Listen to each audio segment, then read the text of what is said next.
Hey everybody, welcome back to this episode of Think Business Live. I'm looking forward to talking with Joshua Bisset. Joshua, thanks for taking time to be on the show. Joshua is the founding and member and managing director of andyarts.org. And they offer access to the arts in the Detroit neighborhood. And you guys are a 20,000 square foot space that provide valuable cultural resource programming and education. And I love talking about anything that is about the city of Detroit. And so I think I am a Detroiter, and we were introduced by our mutual friend, David Broner, and I will do anything to support Detroit. In the book I wrote a few years ago, the city of Detroit is actually in a way, a character in my book, because many of the situations are in Detroit. And so I want to talk about, you guys offer access to the arts in the Detroit neighborhood. And so just kind of define what that means for people, right? As a resource of programming and education, especially in a time of COVID, where you're a place, a destination place. What is that? What is your business look like today? Right. So over the last 4 years, we've been renovating the spaces in this large former auto showroom and sort of garage. And we're located on Fankel Street, sort of just south of the lodge.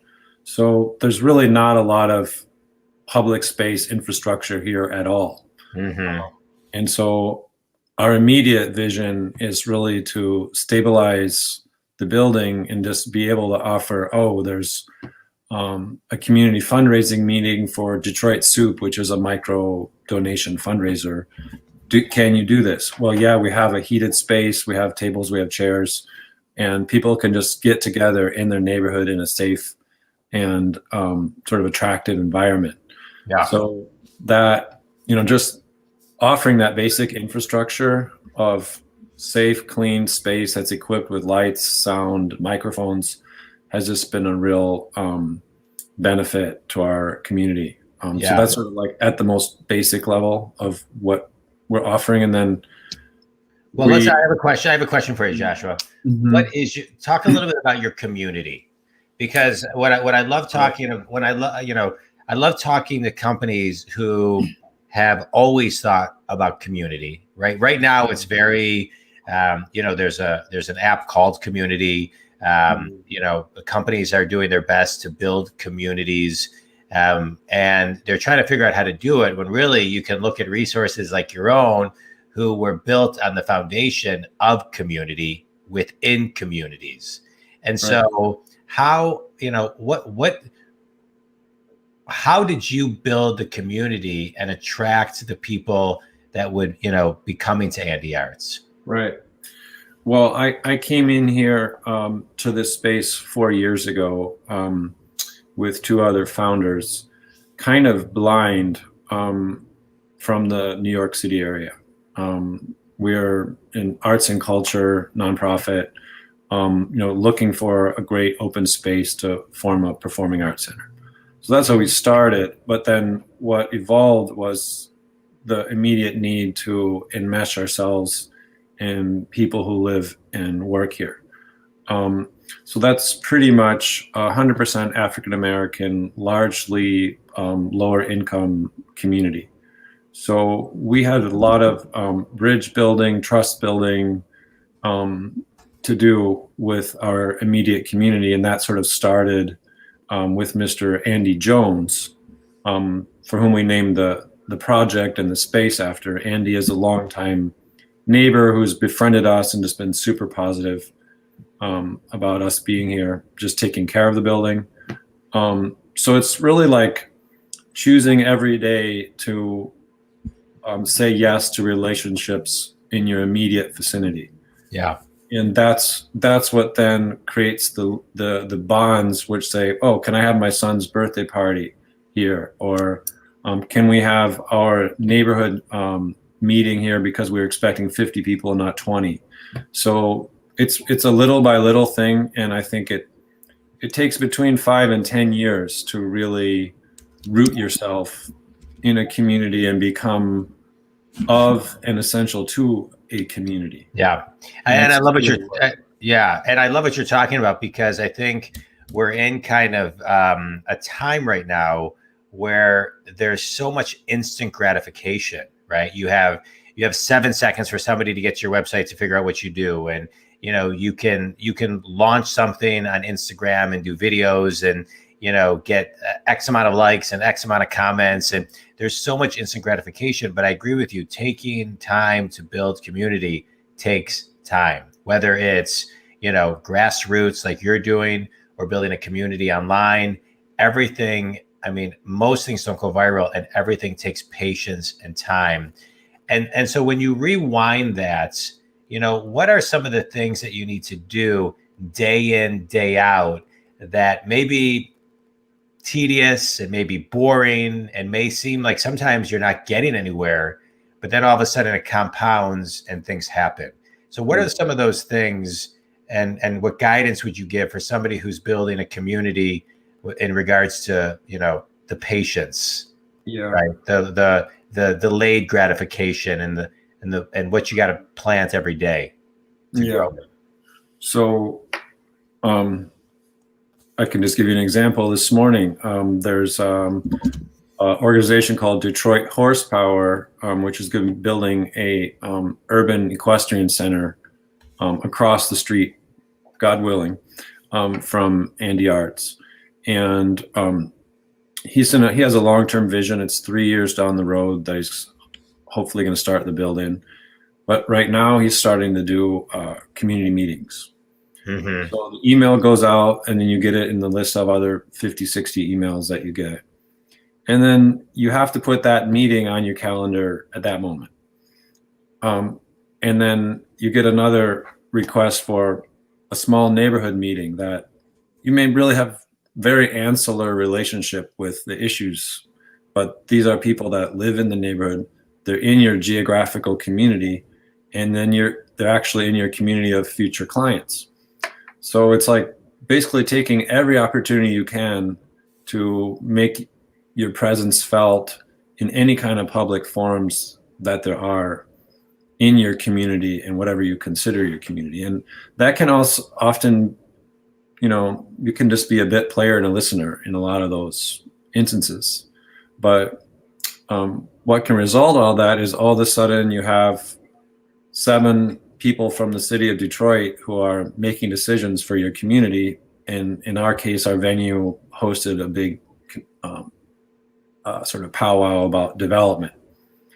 And so all the work of like meeting these folks and sort of like, well, now we have the mayor's representative, the 3 council people from our surrounding community, they're all in our building, so that would just happen like that. Oh, okay. Well, that's now a possibility. So it's like just taking every instance on the micro level to talk to your neighbor who you may think, well, that person will never enter the building. They'll definitely never be my client. But you just never know how any sort of effort and honest sort of ask to, whether it's the mayor's representative, your neighbor, the organizer of a nonprofit that hasn't even been founded yet. Yeah. Anytime you take a step to just introduce yourself and make yourself available to building community, there's like ancillary effects that just come out of the woodwork over time. It's great. And how does somebody, what's your backstory? You bring something like this to Detroit. You're coming from New York. You have 2 partners that kind of, you launch this with. What's the purpose in you that draws you to do this? Well, I'm a choreographer by passion. Let's say that's how I got involved in the arts and got interested in big spaces and public spaces and getting people together to witness something. Yeah. So that's sort of the root of my interest in space. So this building has huge open spans of space that are very rare in the arts. And so that sort of was the root of, in the most simple way, of like, okay, why am I in this building?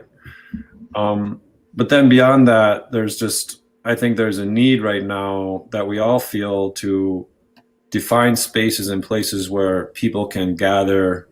I mean, even pre-COVID, where new cultural meetings can develop. So I think the country is definitely in a state where we need healing. We need opportunities for groups to gather and be with each other, and we need public forums, Yeah. essentially, that are not only virtual.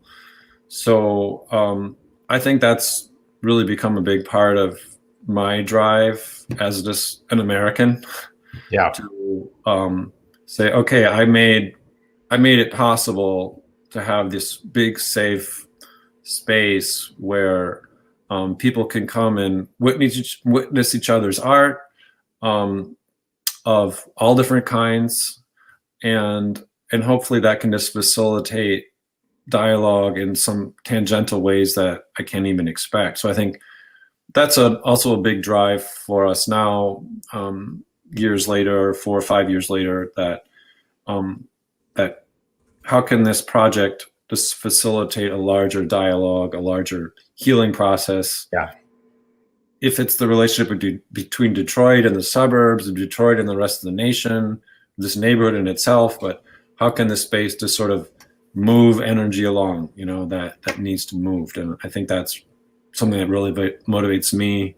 My parents have background in the sort of civil rights struggles of the 60s and 70s. So, and that kind of also is rooted in my early memory of my life. So. All right. That's very cool. Yeah. I think a lot of times people don't follow their passion, or they feel like they can't find where, a place where their passion is. And so what I love about what you're talking about is you found a place and a space where you can, do what you love to do. As you look, as we sit here today, it's February 4th, 2021, and we're in a post-COVID world, right? COVID/post-COVID world.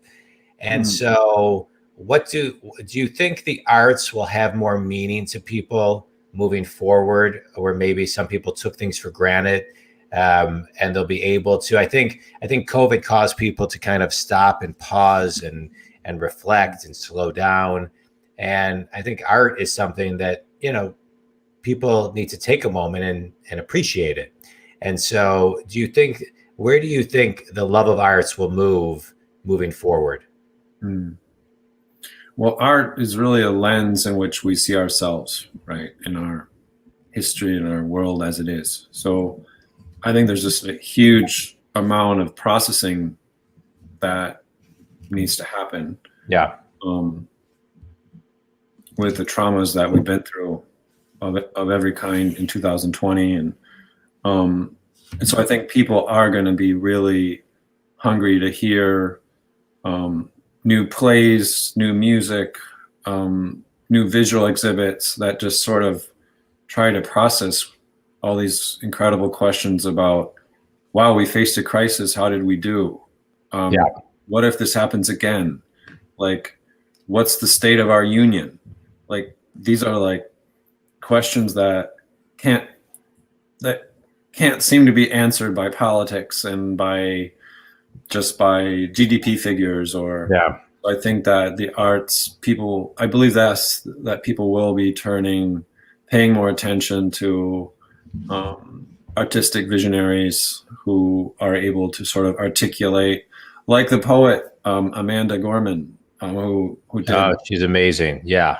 That was a prime example. She offered a road of through her words that I think was just sort of what people of all sort of viewpoints sort of just felt like, oh, she's offering a space, an interpretation of these times. And I think there'll be a lot of voices like that will kind of steer our society in these uncertain times. And, we hope that we can offer some space for that. But I also think, as you're talking about space, and Amanda was unbelievable. But I think it's, space that I don't think you necessarily always need to be, let's say, in a space or looking at a piece of art to appreciate art. I think sometimes, and I think we're seeing a big shift to this, I think, especially with COVID, as people are trying to always calm their nerves and anxiety, is the space of just meditating, right? The art the art of stillness, which I think plays with a lot of the stuff that you're talking about right now. And so what are your takes on that, right? Like just somebody taking their own personal space to kind of, the art of looking inward.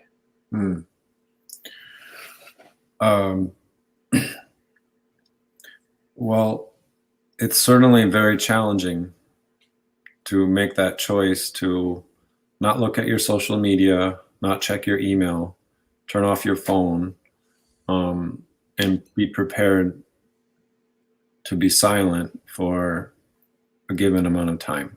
15 minutes, 20 minutes, an hour would be like, whoa. Yeah. Because you feel like we've been sort of reprogrammed to be in this constant response mode, which I think has excited our neural systems in a way that is, that we definitely need to have a look at. Yeah. So I would just challenge people to try that in the frame of their daily life in whatever way, whether it's lighting a candle or taking a walk or just like saying you're going to, eat dinner with your partner without any devices around, whatever it is, like, it's whatever space you can take to, hear your own thoughts or your own immediate space. Yeah. Or not hear your thoughts and get into a space of just silence. A buddy of mine who I've had on the show, who runs a company called Image One, he wrote a book called Do Nothing, and he has these do nothing retreats in Colorado on the, on the mountaintops where you don't speak for 3 days. And, so I think all of that is amazing. Let's go back to talking about just Andy Arts. And so if someone were to come to Andy Arts, what are they going to see? What are they going to experience for the first time?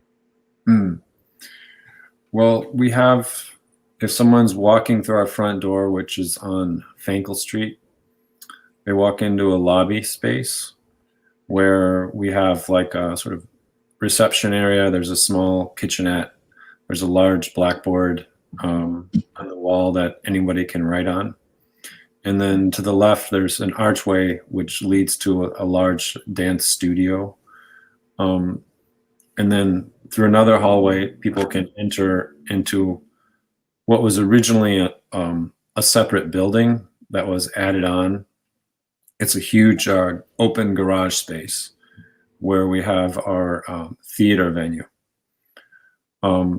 So people can either have an intimate experience in the sort of lobby studio space, which is a more finished feeling vibe, or they can kind of have a reception in the lobby and then enter this theater space, which is more an industrial kind of garage vibe, but which is also equipped with, a quality PA system, a professional lighting grid, and a sprung floor, which is actually quite rare resource in the city of Detroit in terms of accessibility to sort of mid-career artists or beginning career artists. And we also hope that people just feel a sense of simplicity and connection to the surrounding community when they enter the space.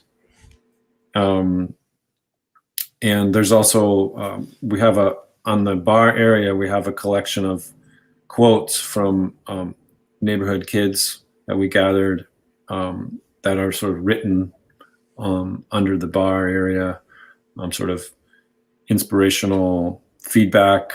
And yeah, we just hope that people feel welcome and they may tell us what they would want to do in the space, and we've had a lot of surprises about how people want to use the space, which is exciting for us too. Yeah, it's great. It's great. Well, it's, again, anything to, bring something positive to the city of Detroit, I think is great. I appreciate what you're doing. And it was great to learn about your organization, which I had not heard of. I'm appreciative of David Broner for making the introduction. So, I can help you get a little exposure to andyarts.org. You ready for a quick speed round, Joshua? Sure. All right. Best piece of wisdom you've ever received? Take a time for a walk every day. That's a good one. I've been doing that. I've been doing this thing called 75 Hard, this Andy Frisella program. And I'm on day 25. And one of the workouts, a 45-minute workout, has to be outside every day for 75 days. So I walk outside every night. It really is. It's great. You're a very disciplined man, John. I noticed that. Yeah. I don't know how you manage to process everything that you do, but I compliment you on that. Oh, well, thanks. Favorite book and why? Oh, Great Gatsby, because it just is a short piece of America that just keeps telling our story and retelling it. Nice. Last question. One thing everybody needs to do to appreciate the arts is? How about go see some art of somebody under 20 years old? Okay. All right. Good. I love it. Joshua, tell everybody how who your, ideal people are that come to you, and how to get a hold of you.